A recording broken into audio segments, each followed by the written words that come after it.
بسم اللہ الرحمن الرحیم۔ دوستو السلام علیکم۔ آسیہ فرعون کی زوجہ تھی، وہ فرعون جس میں غرور تکبر کا نشہ بھرا ہوا تھا، جس کا نفس شریر تھا اور جس کے عقائد اور اعمال باطل و فاسد تھے۔ قرآن مجید نے فرعون کو متکبر، ظالم، ستمگر اور خون بہانے والے کے نام سے یاد کیا ہے اور اس کو طاغوت کا نام دیا ہے۔ آسیہ فرعون کے ساتھ زندگی بسر کرتی تھی اور فرعونی حکومت کی ملکہ تھی۔ تمام چیزیں اس کے اختیار میں تھی، وہ بھی اپنے شوہر کی طرف فرمان روائی کرتی تھی اور اپنی مرضی کے مطابق ملکی خزانے سے فائدہ اٹھاتی تھی۔ ایسے شوہر کے ساتھ زندگی، ایسی حکومت کے ساتھ، ایسی دربار کے اندر اس قدر مال و دولت، اطلاعات گزار غلام اور کنیزوں کے ساتھ میں اس کی ایک بہترین زندگی تھی۔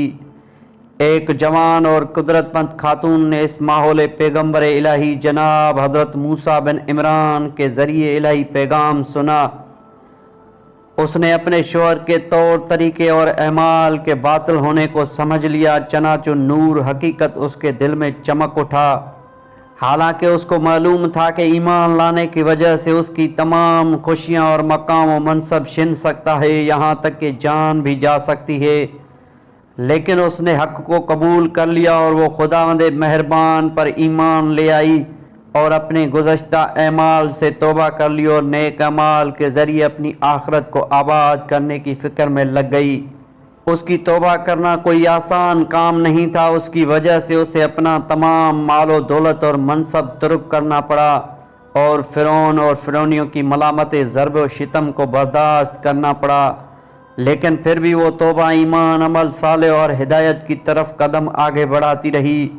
جناب بی بی آسیہ کی توبہ فرعون اور اس کے درباریوں کو ناگوار گزری، کیونکہ پورے شہر میں اس بات کی شہرت ہو گئی کہ فرعون کی بیوی اور ملکہ نے فرعونی طور طریقے کو ٹھکراتے ہوئے مذہب کلیم اللہ کو منتخب کر لیا ہے۔ سمجھا بجھا کر، ترغیب دلا کر، ڈرا دھمکا کر بھی بی بی آسیہ کے بڑھتے قدم کو نہیں روکا جا سکتا تھا۔ وہ اپنے دل کی آنکھوں سے حق کو دیکھ کر قبول کر چکی تھی، اس نے باطل کے کھوکھلے پن کو بھی اچھی طرح سمجھ لیا تھا، لہذا حق کو حقیقت تک پہنچنے کے بعد اس کو ہاتھ سے نہیں کھو سکتی تھی اور کھوکھلے باطل کی طرف نہیں لوٹ سکتی تھی۔ جی ہاں، یہ کیسے ہو سکتا ہے کہ خدا کو فرعون سے، حق کو باطل سے، نور کو ظلمت سے، صحیح کو غلط سے، آخرت کو دنیا سے، وحشت کو دوزخ سے اور سعادت کو بدبختی سے بدل لے۔ جناب بی بی آسیہ نے اپنے ایمان، توبہ و استغفار پر استقامت کی، جبکہ فرعون دوبارہ باطل کی طرف لوٹانے کے لیے کوشش کر رہا تھا۔ فرعون نے جناب بی بی آسیہ سے مقابلے کی ٹھان لی، غضبناک ہوا، اس کے غضب کی آگ بھڑک اٹھی، لیکن آسیہ کی ثابت قدمی کے مقابلے میں ہار گیا۔ اس نے بی بی آسیہ کو شکنجہ دینے کا حکم دے دیا اور اس عظیم خاتون کے ہاتھ پیر کو باندھ دیا اور سخت سے سخت سزا دینے کے بعد پھانسی کا حکم دے دیا۔ اس نے اپنے جلادوں کو حکم دیا کہ اس کے اوپر بڑے بڑے پتھر گرائے جائیں، لیکن جناب آسیہ نے دنیا اور آخرت، سعادت و خوشبختی حاصل کرنے کے لیے صبر کیا اور ان تمام سخت حالات میں خدا سے لو لگائے رکھی۔